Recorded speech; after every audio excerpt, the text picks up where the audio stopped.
friends. Welcome back to Random Gleanings. As we sit here today, it is January 18th. Yep. Welcome, Chris. You got an interesting email today because we're a little hesitant about markets right now. Yep. And markets started out pretty strong for the year. They have. But our friends at Bespoke Investment Group put this note out this morning. Market internals have been looking more and more positive lately. Yesterday, for example, more new 52-week highs, so one-year highs across our database versus not too many lows. But yeah, but's the big word there.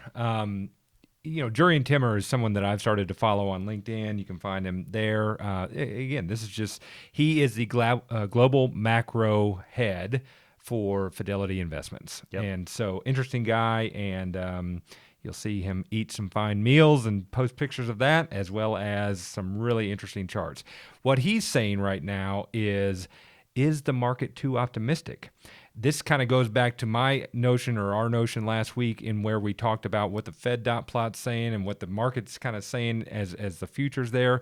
But what he's saying is flat earnings, he brings it back to earnings again, flat earnings in 2023 followed by a 10% growth in 24 is the consensus outlook.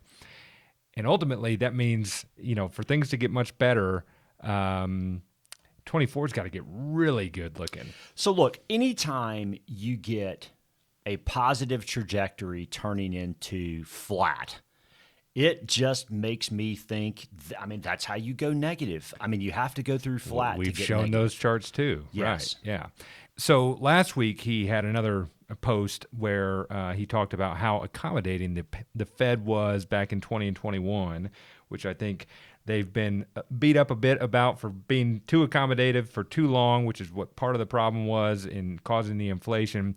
And he charts this out to show that now they have gotten restricted and are going to get more restrictive is what the projections are, both through their rate and their quantitative tightening cycle.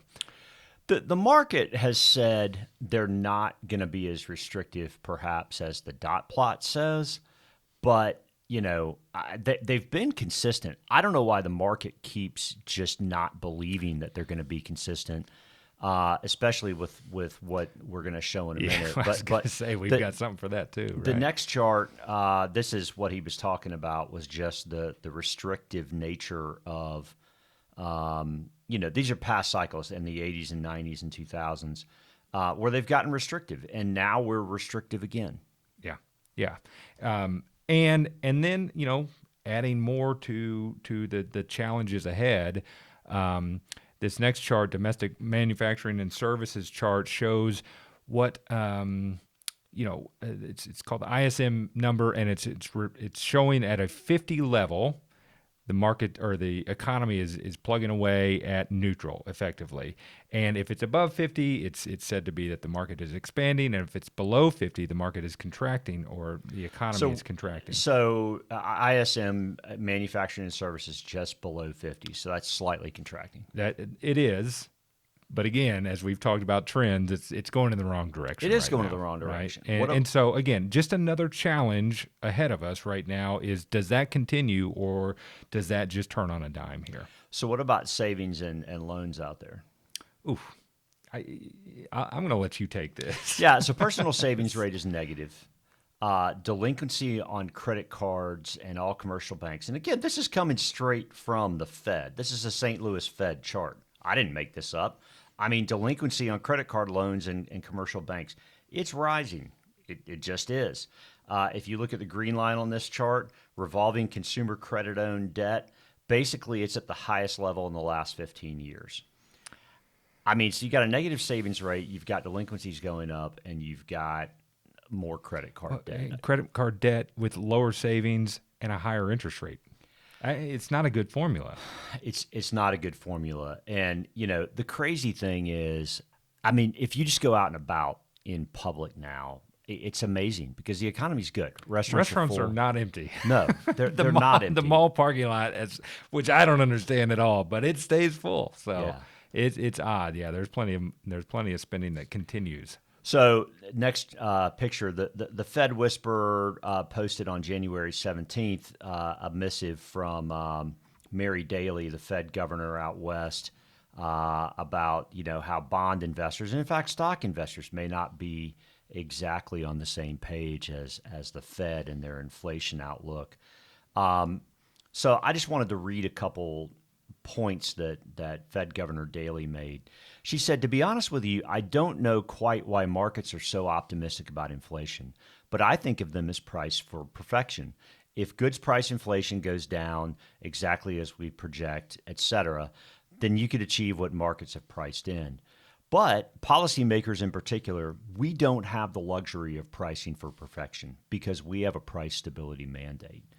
So, I mean, they're telling you they're going to be vigilant. To me, it talks about, it kind of references the idea that they're going to have to go too far for the data to change to convince them, and that means that things probably get higher on the rate side, and maybe for longer than what is anticipated right now. And all we have to do, Chris, is go back to that prior Jurrien Timmer quote of, look what happened in 20 and 21. They were accommodative. They were coming off of COVID, right? And they stayed accommodative for too long. Right. So there is nothing in my mind that says, yeah, they might be wrong, but they're probably going to be wrong on the upside right now. Yeah, and probably restrictive for too long, which inevitably brings those little gray bars that we keep putting on charts, which is a recession. Maybe not right now. You say a lot of times hope is not a strategy, and the closing couple sentences here indicate that the Fed believes that. She says, but it's really not important for us to continue to say that we don't see anything right now, but hope in inflation data. And I get confidence out of evidence, not hope. So they are waiting for the evidence of a clean slate to stop this, pressure to snuff out inflation. Right. Okay, so let's talk about inversion for a second. Let's talk about what a healthy yield curve looks like and what an unhealthy one looks like. So next chart, on the left, what you've got, the little purple or magenta line down at the bottom, that's 90-day Treasury yields, okay, which were flat as a pancake back in 21. And you can see the orange line on the very top is 30-year Treasury. So that's pretty healthy, right? And then you get into 2022, and I marked two moments in this chart that are clear signs of unhealthiness. The first is back in right around the June timeframe where the 2-year Treasury and the 10-year Treasury inverted, right? And it's said that when that happens, you can start talking about recession, okay? But then the second arrow is mid-October, and that's when the 10-year and the 90-day Treasury inverted. And that said when you better start preparing for a recession. So the example I give here is if we're friends, but if I ask to borrow money and you say, how long is it going to be until you can pay me back? And I say 10 years, you're going to want some return for that, right? You're going to want, some interest earned. If I say I can give it back to you next week, maybe we strike a better deal. Right now, the next week is paying better than the 10 years out, right? That's right. The 90 days anyway. And that's just, that's unhealthy. To your point, unhealthy. It's not normal. So if it is unhealthy, let's look at some other time periods when it's been about as unhealthy as it is right now. So this is going back into the 60s, all the times where the 10-year and 90-day Treasuries have inverted. And you can see it's almost as inverted. In fact, right now, when we started taping this morning, the inversion was negative 1.26%, okay, which I'm going to show you in a minute. It's a pretty whopping inversion. But you can see this is back in the same genre as back in the 70s. So, okay, next chart. Let's just walk through some of these times where the 10-year and the 90-day Treasury inverted. And we'll show some periods leading up to it. The gray bars are recession. And then I want to show the year kind of coming out of it, what happened, right? So here's the first one. Here's summer of 1967 through summer of 1971. So you had a PE multiple, a price to earnings multiple, meaning those earnings that Jurrien Timmer was talking about at the beginning, okay, being flat. You had a PE multiple of 17.5 at that point, which is exactly where it is right now. and inflation rising from 3% to 6%. Of course, we got to 9, and then falling, to 4.3%. All right, so your 1090 inverted, and it went to negative 0.7%. Again, today we're at negative 1.25%. Your 4-year cumulative return from stocks, not your average annual, your cumulative return was 5.45% during that period for the S&P. Not exactly what folks would consider a real good return. Not a good run, right? Especially when 90-day treasuries are currently yielding 4.6% per year. And it would, I would venture a guess that the average inflation rate over that time was every bit of 4, right? Right. And so, the real return was very low. Yep. Okay, so let's look at the next chart. This is 1972 to 75. And again, the gray bar is the recession, okay?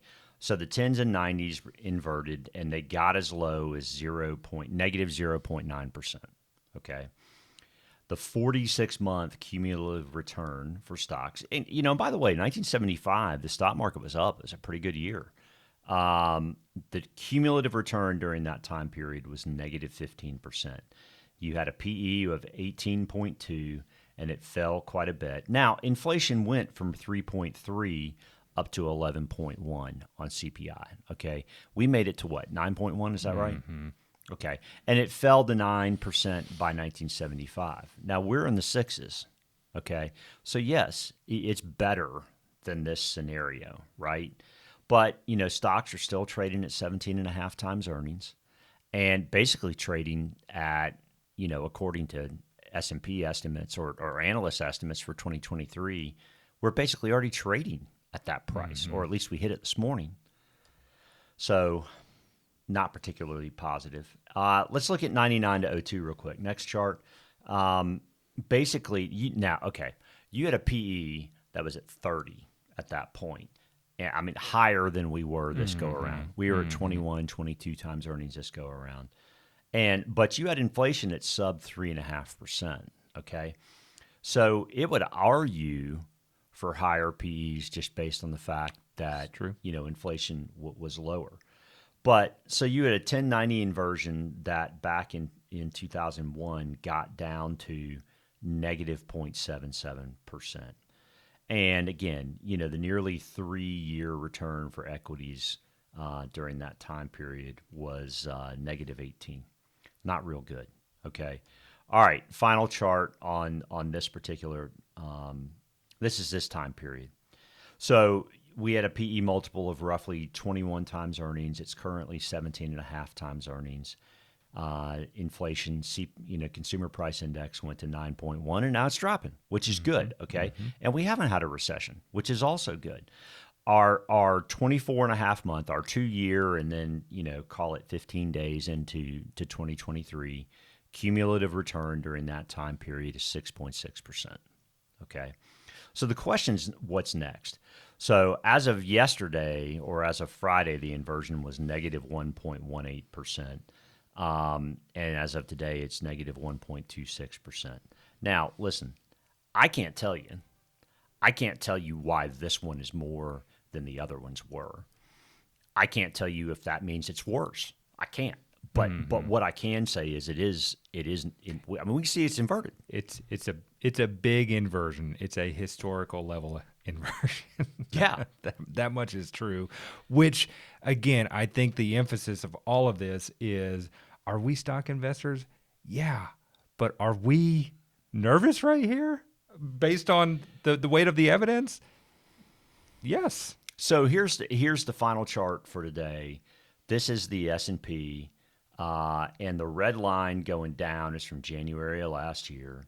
And you can see we've come right back up to the trend line again. And so, are we going to pop through it this time? Maybe we are. Maybe the rest of the world getting going, maybe juices the U.S., maybe. Maybe it just juices the rest of the world. But at the end of the day, we're not out of the woods yet. Or at least my opinion is we're not out of the woods yet. So, seeing us bump up against that line, let's get over the line. and let's see some momentum to the upside. I totally agree. And so until then, defense is on the field. Yep. You got anything else? I do not.